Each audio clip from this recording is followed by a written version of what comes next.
Hi, welcome back to Joe Blogs. In today's episode, I want to provide you with an update as to what's happening in the Russian economy, and specifically what's happening with natural gas. Russia has the largest reserves of natural gas out of every country in the world. It holds more than 24% of all of the known reserves globally. And up until its invasion of Ukraine, Russia was making a huge amount of profit from selling that natural gas to countries all across Europe. It had constructed an infrastructure of pipelines to countries such as Germany and Italy. And literally, Russia was just taking that natural gas out of the ground, feeding it to all of these countries, and it was making over $120 billion per year from the sale of that gas. Now, following the invasion, most of the countries in Europe said they no longer wanted to buy that gas, and this led to big problems in many of those countries because they needed to put the infrastructure in place to be able to use liquefied natural gas in replacement to the natural gas. And unlike the situation with oil, Russia hasn't been able to simply sell all of its surplus supplies to India and China because it doesn't have the infrastructure to be able to convert the natural gas into liquefied natural gas. So Russia really has two options. Either it can build all of these big facilities, but unfortunately from Russia's point of view, it doesn't have either the capital or the expertise to be able to do that. Or it could build pipelines to try to sell more of this gas to countries like China and India. But obviously, there would be huge investment needed to build those pipelines. So this is causing major issues for Russia. But in today's video, what I want to talk about is the fact that natural gas is now becoming obsolete in terms of the production of electricity. Over the last 30 years, many countries in the world decided to move away from using coal to produce electricity to using gas, as a result of the fact that natural gas produces around 50% of the CO2 emissions that coal produces. So this made sense in terms of an environmental improvement. However, one of the main reasons that countries are using both gas and coal-fired power stations is to provide infill electricity, so electricity at times when other forms of electricity isn't available. However, in today's video, we'll talk about the rapid increase in both wind and solar energy production and why technology is now putting the value of all of Russia's gas reserves at risk, because there is now a real possibility that the future demand for gas will be reduced significantly as technology and battery storage improves rapidly. And this will obviously represent seriously bad news for Russia because all of that gas may have to remain under the ground and may never be monetized. So in today's video, we'll have a look at what's happening globally in terms of the production and demand for electricity. We'll have a look at the different sources of power and how that's changing and why this now represents a serious threat to the Russian economy. And then finally today, I'll wrap up with my summary. So what I think is likely to happen over the course of the next 3 to 5 years and why this could be a major problem from Russia's perspective. But before we get started on all of that, I'd like to say once again, thank you so much to everybody that supported the channel. If you've bought me a coffee, sent me a YouTube super thanks, signed up as a member or a patron, really appreciate that. Thank you so much. It does mean a lot to me. It keeps me going during those dark moments when you're wondering whether or not this is all worth it. So thanks for your support. This chart shows the movement in global electricity demand between 2000 and 2022. And the scale on the left-hand side of this chart is measured in terawatt hours. And what this chart shows is that between 2000 and 2022, the global demand for electricity has almost doubled. In 2000, total demand was around 15,000 terawatt hours, and over the last 22 years, there's been a consistent increase in demand, and in 2022, it was around 28,000 terawatt hours. Now, as a result of most countries around the world committing to reduce their carbon dioxide emissions, there's been a concerted effort to reduce the amount of fossil fuels that are used to produce electricity and to increase production from cleaner renewable energy. And this chart gives a detailed breakdown of the sources of electricity dating back to 2000. The scale on the left-hand side of this chart is a percentage from 0 to 100, and across the bottom we've got the years from 2000 to 2022. The dark grey section at the top represents electricity generated using coal-fired power stations.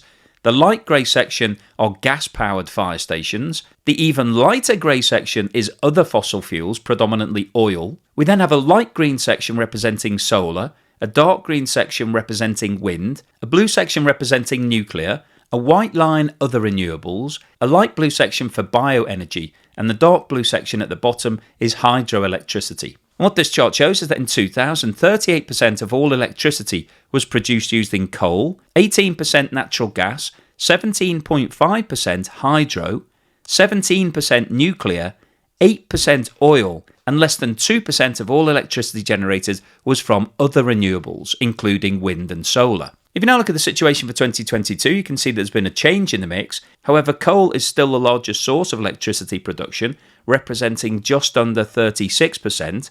Gas now represents 22%, hydroelectricity 15%, nuclear 9%, wind is now 7.6%, solar 4.5%, oil 3%, and bioenergy 2.4%. So the overall summary here is that the production of electricity using coal has fallen from 38% to 36%, gas has increased from 18% to 22%, hydro has decreased as a percentage from 17.5% to 15%, wind and solar combined have increased to around 12%, nuclear has fallen from 17% to 9%, oil represents 3%, and bioenergy around 2.5%. And in terms of the environmental impact, this chart shows the movement in the production of CO2 per unit of electricity over the last 22 years. And as you can see, the amount of CO2 being produced is coming down. However, when you take into account the fact that the volume of electricity being produced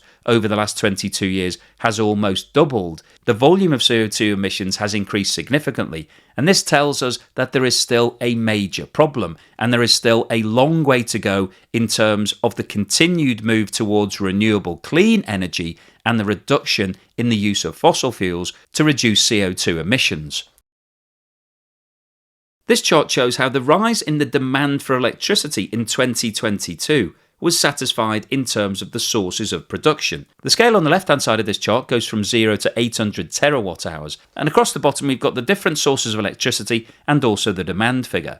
So if we start off on the right-hand side of this chart, you can see that in 2022 there was an increase of 694 terawatt hours in demand for electricity. If we now move over to the left-hand side, you can see that the largest single contributor in terms of the increase in the source of electricity production was wind, so these are turbines, which represented around 45% of the increase in demand.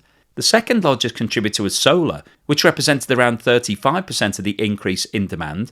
The third largest was coal, which represented around 15%, followed by other fossil fuels, predominantly oil, which represented 12%, and the increase in hydroelectricity represented around 11% of the total demand. There was a small increase in other renewable energy sources, but what's interesting on the right-hand side of this chart is that there was actually a reduction in the amount of electricity generated using gas and nuclear. And the reduction in the amount of electricity produced using gas is actually quite surprising, because over the last 30 years, a lot of countries have made a concerted effort to move away from coal production towards gas, because gas is a cleaner form of electricity production. It generates around 50% of the amount of CO2 that coal produces. This chart shows the countries with the most natural gas power stations in the world. Now, as we discussed earlier in the video, the production of electricity using natural gas is a cleaner form of energy production than using coal. However, it still does generate large amounts of CO2, so it's not clean and it's not renewable. And the countries on this chart are split into two distinct types. Those countries that have large supplies of natural gas in reserve, so they're basically using their own natural resources, and those countries that have made a conscious decision to move away from coal and to import natural gas to try to reduce their CO2 emissions. Now, as you can see from this chart, the country with by far the most natural gas power stations in the world is the USA, with a total of 987, which is almost the same number as all of the other countries on this chart combined. And one of the reasons that the USA has so many natural gas power stations is that it has huge reserves of natural gas, and therefore it makes sense to use it. The country with the second highest number of natural gas stations is Russia, with 177, and Russia has the world's largest reserves of natural gas. Number 3 on this list is China, with 163 stations. followed at number 4 by Germany with 131. And I think Germany is a really interesting case here because Germany doesn't have large reserves of natural gas, but rather made a conscious decision to start building natural gas power stations to reduce its emissions. And one of the main sources of that natural gas prior to Russia's invasion of Ukraine was the Nord Stream pipelines. Italy with 111 is number 5 on the list, followed by Mexico with 104. Iran, which has its own large natural gas supplies, has 81 power stations, Thailand 68, Spain 62, and India and the United Kingdom both have 61. Now, apart from the United States, Russia and Iran, which have their own natural gas supplies, the rest of the countries on this chart use their natural gas power stations to provide electricity at times when demand peaks, and historically also at times when their renewable energy supplies were at their lowest point. However, the usage of natural gas power stations is now changing rapidly as a result of improved technology to store energy. As we discussed earlier in the video, wind is now the fastest growing source of electricity and equated to 7.5% of global production in 2022. And this chart plots the average wind power output for each hour of the day and each month of the year for the USA. The scale on the left-hand side of this chart represents the 24 hours of the day, with 0 at the top and 24 at the bottom, and across the bottom we've got the 12 months of the year. And the colour-coded scale on the right-hand side of this chart shows the amount of electricity being produced, with the most electricity being represented by the yellow section at the top and the least by the dark blue section at the bottom. So what this chart shows is that the production of electricity using wind varies both by the time of the day and the months of the year. If we start off by looking at the top half of this chart, which represents the hours from midnight to midday, you can see that the pattern is very mixed. There are a very small number of yellow segments, which represent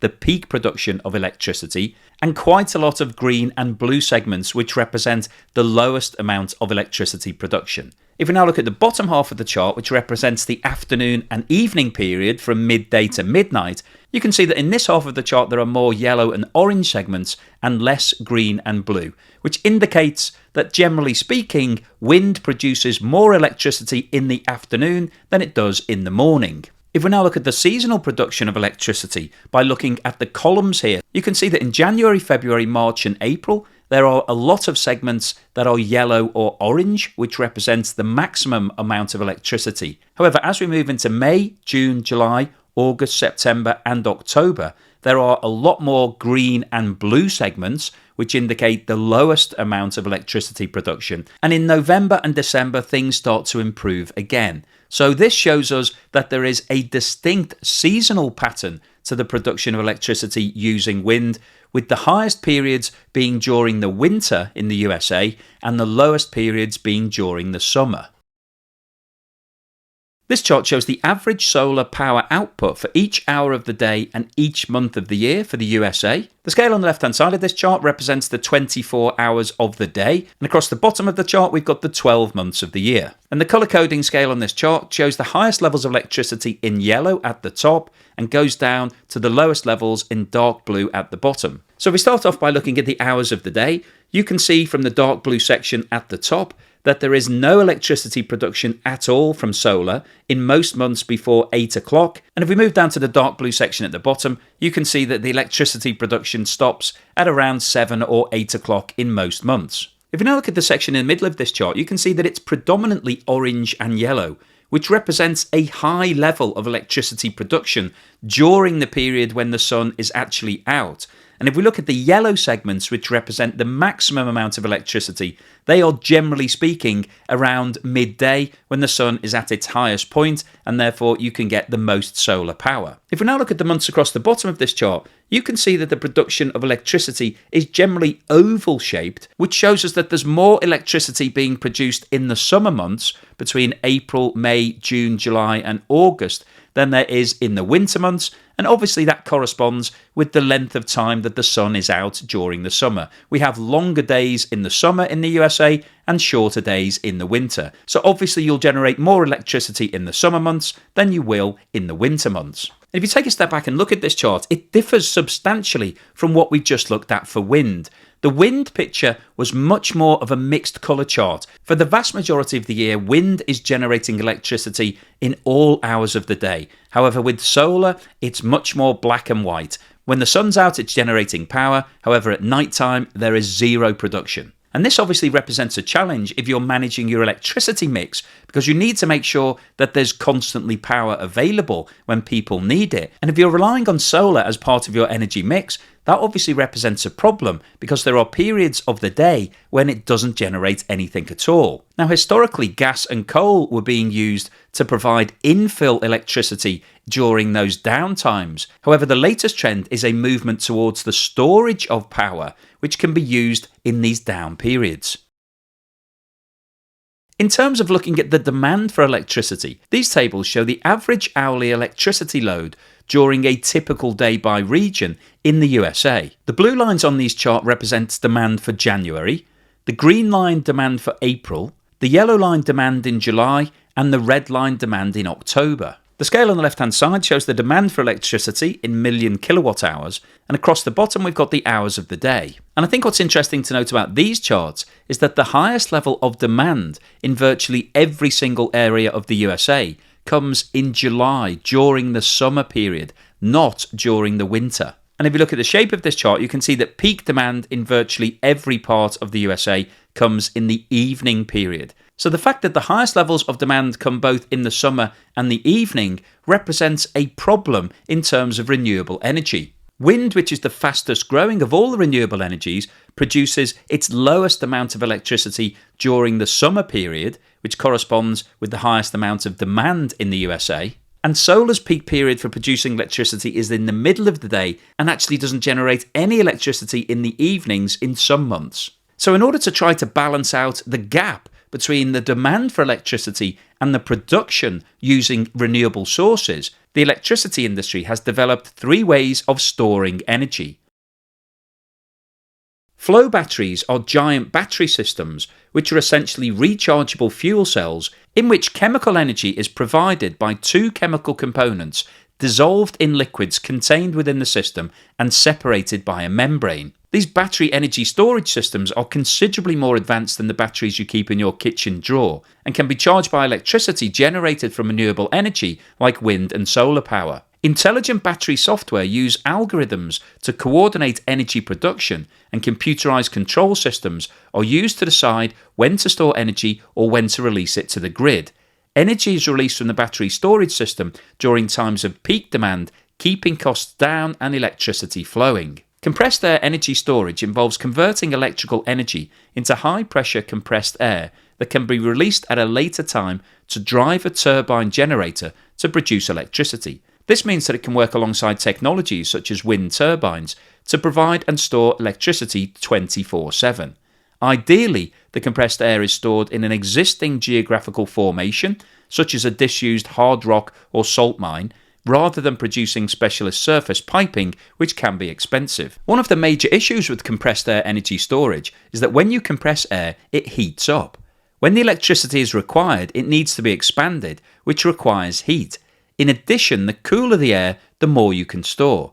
Companies are therefore now trying to find ways to best store the heat generated during compression so that it can be used to heat the air for the expansion, helping drive more efficiency in the overall process. Mechanical gravity energy storage is when energy is used to lift heavy items such as concrete blocks up a tower, and when the energy is needed, these concrete blocks can be lowered back down again, generating electricity using the pull of gravity. And it's recently been disclosed that the giant batteries that can store electricity are now becoming cheap enough to make developers abandon scores of projects for gas-fired power generators around the world. The long-term economics of gas-fired plants used in Europe and some parts of the United States, primarily to compensate for the intermittent nature of wind and solar power, are changing quickly. And battery operators are already supplying backup power to grids at a price competitive with gas power plants, meaning gas will be used less. In the first half of 2023, 68 gas power plant projects were put on hold or cancelled globally, according to US-based non-profit Global Energy Monitor. Recent cancellations include electricity plant developer Competitive Power Ventures' decision, announced in October, to abandon a gas power plant project in New Jersey in the United States, British independent company Carlton Power dropped plans for a $1 billion gas power plant in Manchester, Northern England in 2016, and reflecting the shift in economics in favour of storage, this year the same company launched plans to build one of the world's largest batteries at the site. The cost of lithium-ion batteries has more than halved between 2016 and 2022 to $151 per kilowatt-hour of battery storage, and at the same time, renewable generation has reached record levels. Wind and solar powered 22% of the EU's electricity last year, almost doubling their share from 2016 and surpassing the share of gas generation for the first time. In the early years, capacity markets were dominated by fossil fuel power stations, providing flexible electricity supply, but batteries, interconnectors, and changes in consumer use of electricity are now providing that flexibility. An example of this was that in 2022, UK energy retailer Octopus Energy offered to pay households a small fee to stop using electricity for an hour at a time during periods of strong demand. The trials covered the equivalent amount of power demand that a small gas-fired power station would meet, or what could be saved by turning off more than half of London for an hour. Electric vehicles are a further disruptor as they can be charged when demand is weak and then power homes or send power back to the grid during peak demand periods. A typical electric vehicle sits parked 90% of the time with a battery capable of storing enough energy to power the average modern home for 2 days. In Europe, 40 million electric vehicles are expected by 2030, capable of displacing around 1/3 of the region's gas power capacity. This chart shows the countries with the largest natural gas reserves in the world, and as you can see, Russia is right at the top of this chart with more than 24% of the global reserves. And this chart shows the revenue that Russia earns from its export of fossil fuels dating back to the start of 2022. And the section that we're interested in here is the orange section at the top, which represents pipeline gas, so natural gas sales. And what this shows is that at the start of 2022, which was before Russia's original invasion of Ukraine, Russia was earning around $350 million per day from the sale of natural gas. And on an annualized basis, that equated to around $120 billion of revenue for Russia. And actually, if you look at the shape of this chart, you can see that following Russia's invasion of Ukraine on the 24th of February, the level of income actually increased to around $450 million per day, which would have equated to an annualized income of over $160 billion. However, if you now move forward on the chart, you can see that Russia's income today is significantly less, predominantly due to the fact that the majority of Europe is no longer buying Russian gas, and Russia doesn't have the facilities to be able to convert that natural gas into LNG and sell it overseas. And the structural issue of not having the infrastructure to be able to convert the natural gas into LNG means that Russia is now running the real risk of never being able to monetize all of that natural gas. Because as we've seen in today's video, the rest of the world is moving away from using natural gas as a form of generating electricity, and there's now a strong movement towards renewable energy, which doesn't produce carbon dioxide, and then storing those surplus supplies to be used at times of peak demand. So what's the summary and conclusion today? Well, I wanted to post this video because Russia has the world's largest reserves of natural gas. And before it decided to invade Ukraine, that natural gas was providing a huge amount of cash for the Russian economy, around $120 billion every single year. However, following the decision to invade Ukraine, most of the buyers of that natural gas decided that they no longer wanted it. And this did obviously cause major problems for countries like Germany and Italy. However, now that they've made that decision, they are not going back. And both of those countries are now utilising liquefied natural gas, which they're buying from countries like the USA and Qatar. And as we discussed right at the start of this video, it hasn't been possible for Russia to be able to sell the surplus gas to India and China because it simply doesn't have the infrastructure to be able to do that. Russia would either need to build pipelines to be able to supply that gas, which would come at a massive cost, or it needs to build facilities to convert the gas into liquefied natural gas. And let's not forget that a lot of these gas fields are in inhospitable places places that have very cold climates. And therefore it's a big challenge both from a structural point of view and also from a capital perspective to be able to complete those facilities. So it really isn't feasible for Russia to be able to do that. And what we've discussed in today's video is that the world is changing. Historically, there was a lot of demand for natural gas because it was a cleaner form of energy than coal and therefore was a better option. And also, a lot of countries needed power stations to provide electricity at times of peak demand. As we've seen from today's video, renewable energy such as solar and wind produce high amounts of electricity during certain periods of the day and the year. However, there are down periods, particularly for solar. Once it goes dark, there is no electricity being produced because there's no sun. And also we saw from the data on wind that winds do vary during the day and also during the year. So in the USA example that we looked at, we saw that the summer months are actually the period that generate the lowest amount of wind electricity.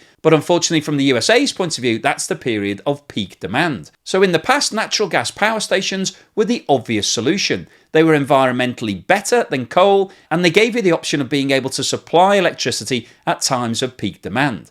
However, as we've seen in today's video, things are changing rapidly. Firstly, the technology is now developing at a rapid rate to store power. There are lots of different ways that you can store that peak level of electricity that's being generated by solar or wind and isn't needed at those times. And then you can release that electricity later when the demand comes. And in today's video, we've talked about battery power, air compression, and gravity systems. And I think the battery side of this is really interesting. There are now huge sites being constructed with these gigantic batteries that can store huge amounts of power, and they will start to replace the gas power plants. But obviously the biggest thing that's happening right now with regards to batteries is the move towards electric vehicles. And it's likely that in 10 years' time, the majority of us will be driving electric vehicles with these huge batteries built into them. And as I mentioned earlier in the video, most of the times these vehicles are sitting outside of your house, not being used, and they've got storage of around 90% electricity in them. So it would make sense that at peak times during your day, you could draw the power out of your vehicle and use it in your house. And then during the downtime, so overnight whilst you're asleep, you could then recharge that vehicle. So this represents a perfect way of the electricity grid being able to manage peaks and troughs in demand and supply. At periods of peak demand, everybody could plug their car in, drain down the battery, and be able to use all of that for free. And then overnight, whilst it's much cheaper and there's low levels of actual demand, you could charge it back up again. So this is basically a way of every single house in the world having a way of being able to store its electricity and draw upon it at times of peak usage. This is a potential game changer for everybody. But unfortunately, from President Putin and Russia's point of view, that represents really bad news because Russia is sitting with these incredibly large reserves of natural gas, which have been a huge form of income historically. They've now lost the majority of that income, and President Putin has been waiting for that demand to come back. At some point, he's looking to monetize that gas. However, as we've talked about in today's video, there is a very real chance that both consumers and technology have moved on to a point where natural gas may become obsolete and redundant. And there is a real possibility now that Russia won't be able to monetize all of those gas reserves, and they may be left under the ground. And this could therefore have a serious long-term impact on Russia's finances if it never gets to monetize those natural resources. So hopefully you found today's episode useful, informative, and thought-provoking. If you've liked what I've said, then please give me a thumbs up. Thank you for watching this video all the way through to the end. Here's something to put a smile on your face.